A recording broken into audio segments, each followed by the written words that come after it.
سے کامیابی کا یقین لائے. اور محمد صلی اللہ علیہ وسلم کے بارے میں کیا کہتے ہو؟ وہاں زبان یقین پر چلے گی، کیونکہ وہاں سوال یقین کا ہے. سوال کہیں کا ہے؟ یقین کا. حضرت عمر رضی اللہ تعالیٰ عنہ کو ایسا یقین حاصل ہو گیا تھا، ایسا یقین حاصل ہو گیا تھا کہ جناب رسول اللہ صلی اللہ علیہ وسلم نے سارا قبر کا نقشہ کھینچا حضرت عمر کے سامنے. اے عمر دیکھ تجھ سے قبر میں سوالات کیے جائیں گے، تجھ سے قبر میں سوالات کیے جائیں گے، اور منکر نکیر آئیں گے، اور ان کی آوازیں بجلی کی کڑک کی طرح ہوں گی، اور ان کے بال ان کے پیروں میں الجھ رہے ہوں گے، اور وہ اپنے دانتوں سے تیری قبر کھودیں گے.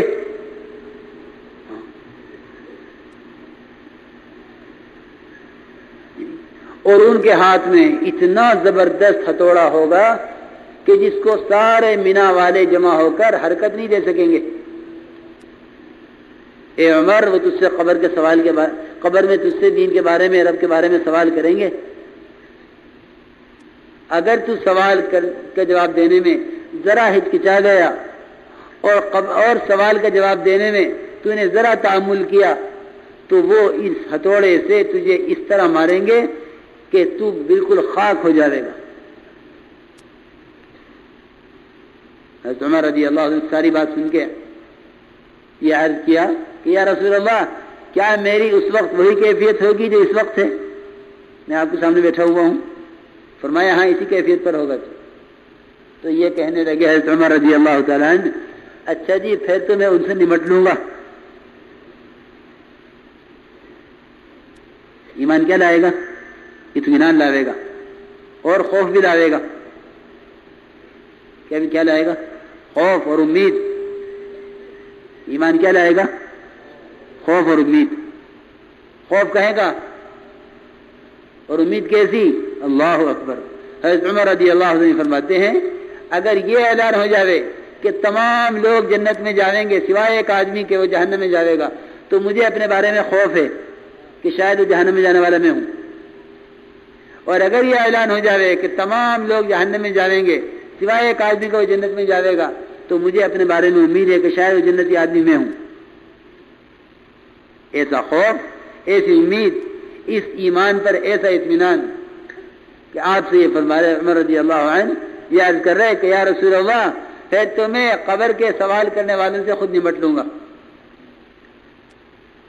جبرائیل علیہ السلام آئے اور آ کے عرض کیا یہ جو آپ کا ساتھی ہے نا عمر،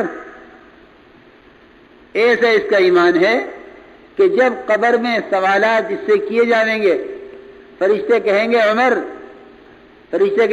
بتا تیرا رب کون ہے؟ تو عمر یوں کہے گا فرشتوں سے کہ مجھے خبر ہے میرا رب کون ہے، تم بتاؤ تمہارا دونوں کا رب کون ہے. پھر وہ سوال کرنے والے کہیں گے اے عمر تیرا دین کیا ہے؟ تو عمر یوں کہیں گے ارے تم بتاؤ تمہارا دین کیا ہے؟ میرا جو دین ہے مجھے خبر ہے، اسلام ہے. تم بتاؤ تمہارا دین کیا ہے؟ پھر یہ قبر کے فرشتے کہیں گے کہ اے عمر اس شخص کے بارے میں کیا کہتے ہو محمد صلی اللہ علیہ وسلم کے بارے میں؟ نے کہا تم بتاؤ تمہارا نبی کون ہے؟ یہ تو میرے نبی ہے مجھے معلوم ہے. تو دونوں فرشتے یہ کہیں گے سمجھ میں نہیں آتا کہ ہمیں عمر کے پاس بھیجا گیا ہے سوالات کے لیے یا عمر کو ہمارے پاس بھیجا گیا. اگر بڑے لشکر پر حضرت عثمان کے ایمان کو تقسیم کیا جاوے تو سب کے لیے کافی ہو جاوے. لیکن ایمان کی باتیں خوب سنتے ہیں، یہ اب تک ہمارے یاد نہیں ہو سکا کہ یہ ایمان کہاں سے بنے گا. یہ ایمان کی دعوت سے بنے گا، یہ ایمان کی محنت سے بنے گا. حضور اکرم صلی اللہ علیہ وسلم نے اپنے صحابہ کو کلمے کی دعوت پر اٹھایا. ہر ایک کلمے کا داعی تھا، روزانہ کا کام تھا آؤ بیٹھو ایمان لے آویں. عبداللہ بن رواحہ کی روزانہ کی مجلسیں آؤ بیٹھو ایمان لے آویں. یہ ایمان کی دعوت، ایمان کے حلقے، غیب کے تذکرے یہ بالکل ختم ہو گئے. اور میں تو عرض کرتا ہوں کہ عوام الناس میں سے تو ہو ہی گئے تھے. خود دعوت کی محنت کرنے والوں کے درمیان سے بھی ختم ہو گئے. سچی عرض کرتا ہوں. ہر سال کے 4 مہینے لگوا لو، سال کے چلے لگوا لو، مہینے کے 3 دن لگوا لو، روزانہ 2.5 گھنٹے سے 8 گھنٹے تک دینے والے. بھائی تمہارا ایمان کا حلقہ کب ہوتا ہے؟ 6 نمبر گنوانے کو 6 نمبر گنوانے کو رہ گئے. حالانکہ ہر نمبر کی دعوت اپنے اندر اس نمبر کی حقیقت کو اتارنے کے لیے تھا. میں تو یہاں تک عرض کرتا ہوں کہ یہ روزانہ اپنے گھر میں اپنی بیوی کے ساتھ، بچوں کے ساتھ ایمان کا حلقہ کس وقت لگاتا ہے؟ کون سا وقت ہے بتاؤ؟ میں مسجد جماعت کا ساتھی، میں 4 مہینے لگانے والا. میرا 24 گھنٹے میں وہ کون سا گھنٹہ ہے جس میں میں اپنی بیوی بچوں کے ساتھ بیٹھ کر اللہ کے غیبی نظام کی تذکرے کرتا ہوں؟ میرے دوستو، حقیقت یہ ہے کہ ابھی تک ہم نے ایمان کے بنانے کا ارادہ ہی نہیں کیا. ہم تو یہ سمجھ رہے کہ دعوت کا مطلب یہ ہے کہ ایک آدمی تقریر کرے سب سنیں. نہیں میرے دوستو، ایمان کی دعوت کا مقصد یہ ہے کہ ہر فرد اپنے گھر سے لے کر عالمی سطح پر، ہر فرد اپنے گھر سے لے کر عالمی سطح پر ہر فرد کو اپنے ایمان کی ترقی کے لیے ایمان کی دعوت دے. ہر فرد اپنے ایمان کی ترقی کے لیے دوسروں کو ایمان کی دعوت دے. یہ تھا مقصد اس کا.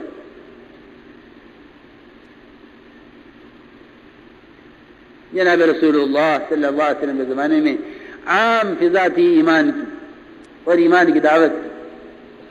اسلام سے کوئی بھاگنا چاہے تو دعوت دینے والوں سے چھٹ کر کہاں جائے گا.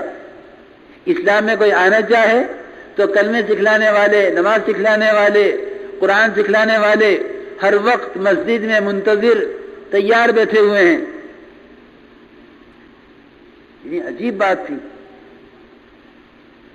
پورے اسلام میں سے اگر ایک آدمی بھاگنا چاہتا ہے، دعوت نے ایک ایسا حلقہ، دعوت نے ایک ایسا بندھن اور دعوت نے ایک ایسا قلعہ بنا دیا تھا اسلام کو کہ اسلام سے کسی کا نکلنا بہت مشکل تھا. دعوت نکل گئی امت میں سے، امت کے اسلام سے نکلنا آسان ہو گیا. حضرت فرماتے تھے جب امت دعوت دینی چھوڑ دے گی اپنے دین کی تو غیروں کا دین اس کو بھلا لگنے لگے گا اور اپنا دین ہلکا لگے گا، اپنے دین کے اندر نکل جائے گی. اگر کوئی اسلام سے بھاگنا چاہے، ایک مسجد وار جماعت کا ساتھی، وہ کشتی چلانے والا بادبان ہو یا وہ دکان پہ تجارت کرنے والا ہو یا وہ اپنی زمین پر زراعت کرنے والا ہو، زمیندار ہو، ہر ایک کی خبر رکھنے والا تھا. ہر ایک کی خبر رکھنے والا تھا. اتنی قیمت اس دعوت کی وجہ سے، اتنی قیمت اس دعوت کی وجہ سے انسان کی تھی کہ اپنے میں سے نکل جانا تو بہت دور کی بات ہے، غیروں کا اسلام کی طرف نہ آنا بھی ایسا معلوم ہوتا تھا گویا یہ ہمارے ساتھی ہیں جو ہم میں سے کم ہو گئے ہیں. صحابہ کی ایک جماعت ایک ملک میں کام کر رہی تھی، سارا عیسائیت کا ملک تھا.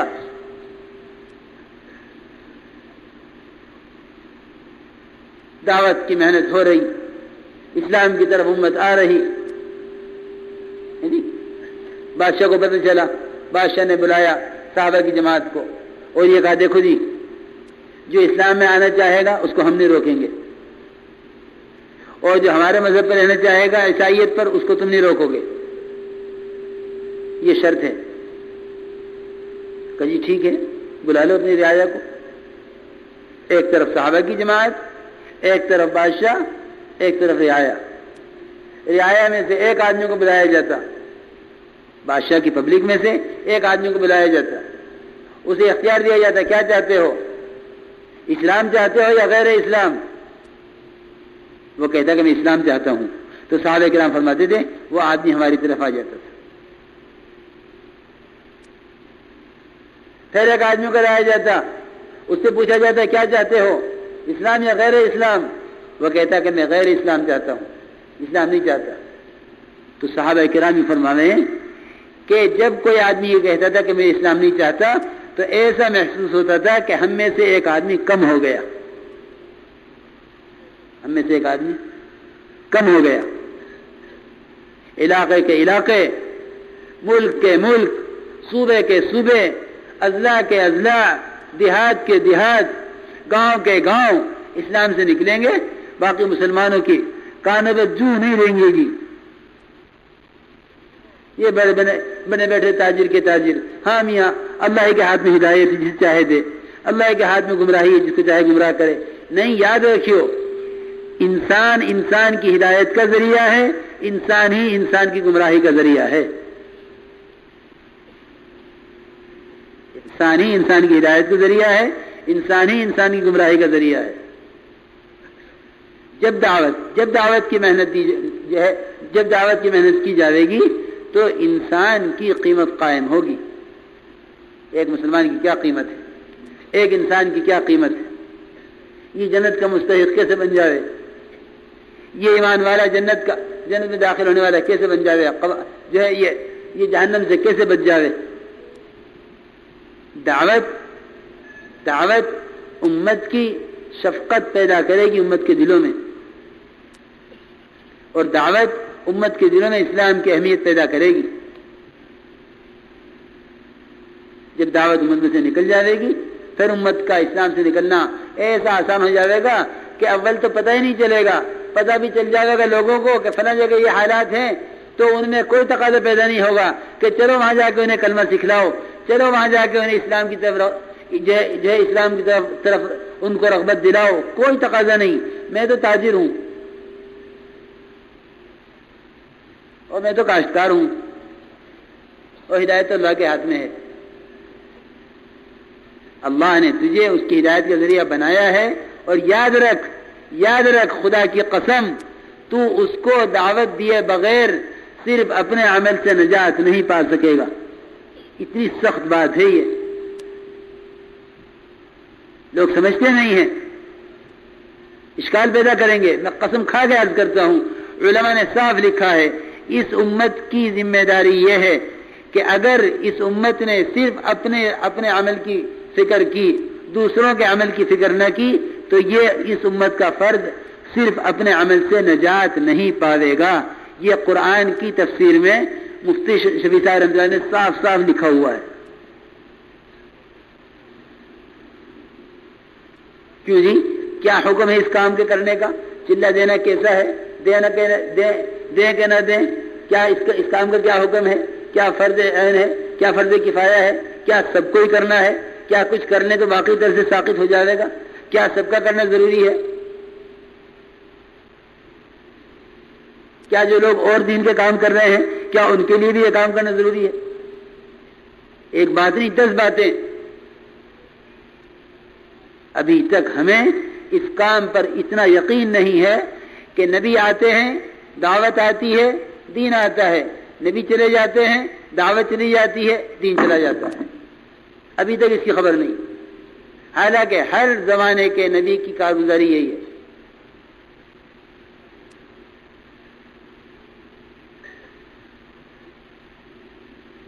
فتح مکہ کے موقع پر حضرت اکرمہ نے بھاگنا چاہا اسلام سے, اسلام نہیں لائے تھے, ابو جہل کے بیٹے.